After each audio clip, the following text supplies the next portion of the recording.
Hello दोस्तों, आप लोगों का स्वागत है हमारे यूट्यूब चैनल पर। हम लोग आज पढ़ेंगे हमारा पर्यावरण यूपी बोर्ड का। ये कक्षा 6, 7 और 8 के लिए है। इसका हम आज पाठ 2 देखेंगे। इस पाठ का नाम है हमारे प्राकृतिक संसाधन। हमारे प्राकृतिक संसाधन हम लोग आज इसका प्रश्न उत्तर देखेंगे। तो पहला प्रश्न है, निम्नलिखित प्रश्नों के उत्तर दीजिए। तो इसका क नंबर प्रश्न है, प्राकृतिक संसाधन कौन कौन से हैं, वे हमारे लिए किस प्रकार उपयोगी हैं। तो हम इसका उत्तर देखेंगे। हवा, मिट्टी, जल, सौर ऊर्जा, पेड़ पौधे, खनिज पदार्थ आदि प्राकृतिक संसाधन हैं। हवा, मिट्टी, जल, सौर ऊर्जा, पेड़ पौधे, खनिज पदार्थ और आदि प्राकृतिक संसाधन हैं। हवा का उपयोग हम सांस लेने में, जल का उपयोग हम अपनी प्यास बुझाने तथा अन्य अनेक आवश्यक कामों में करते हैं। पेड़ पौधे, वनस्पतियाँ हमारी विभिन्न आवश्यकताओं जैसे भोजन, आवास, कपड़ा आदि को पूरा करने के लिए उपयोग की जाती है। इसी तरह कृषि हेतु उपजाऊ मिट्टी हमें भूमि प्रदान करती है तथा तेल, कोयला और गैस यातायात व उद्योग में ईंधन के रूप में प्रयोग किए जाते हैं। सौर ऊर्जा तो हमारे जीवन का आधार है। जो हवा है, हम लोग हवा का उपयोग सांस लेने में, जल का उपयोग प्यास को बुझाने में और अनेक आवश्यक कार्यों में हम उपयोग करते हैं। पेड़ पौधे, वनस्पतियों हमारी विभिन्न आवश्यकताओं जैसे भोजन, आवास, कपड़ा आदि को पूरा करने के लिए उपयोग किया जाता है। इसी तरह कृषि हेतु उपजाऊ मिट्टी हमें भूमि प्रदान करती है।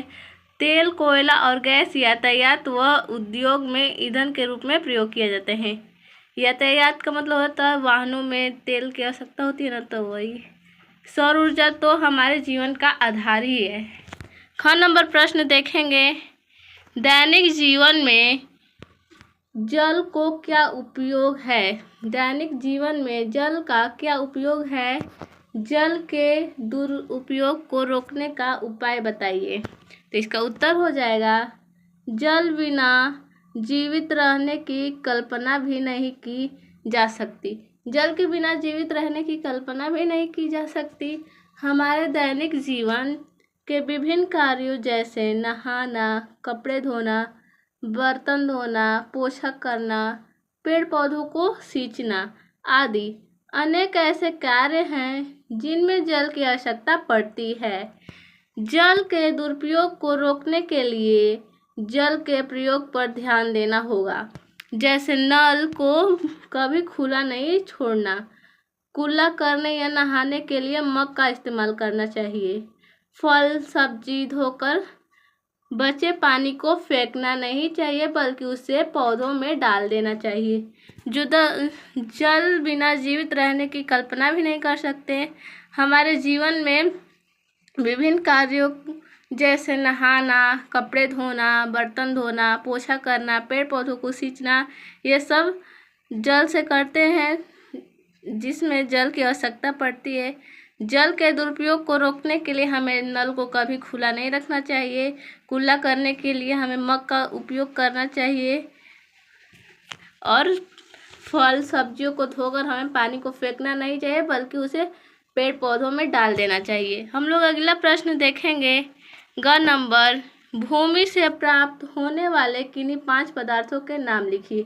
जो भूमि से प्राप्त होती है तो उन्हीं किन्हीं 5 पदार्थों के नाम लिखना है। तो इसका उत्तर हो जाएगा, भूमि से प्राप्त होने वाले पदार्थ फल, सब्जियां, अनाज, लकड़ियां, औषधियां आदि। जो भूमि से प्राप्त होने वाले पदार्थ हैं वो है फल, सब्जियां, अनाज, लकड़ियां, औषधि आदि। अगला प्रश्न देखेंगे, सौर ऊर्जा हमारे जीवन के लिए क्यों आवश्यक है। सौर ऊर्जा हमारे जीवन के लिए क्यों आवश्यक है। तो इसका उत्तर हो जाएगा, पृथ्वी पर समस्त जीवन का आधार सूर्य है। सूर्य पृथ्वी पर ऊर्जा का प्रमुख स्रोत है।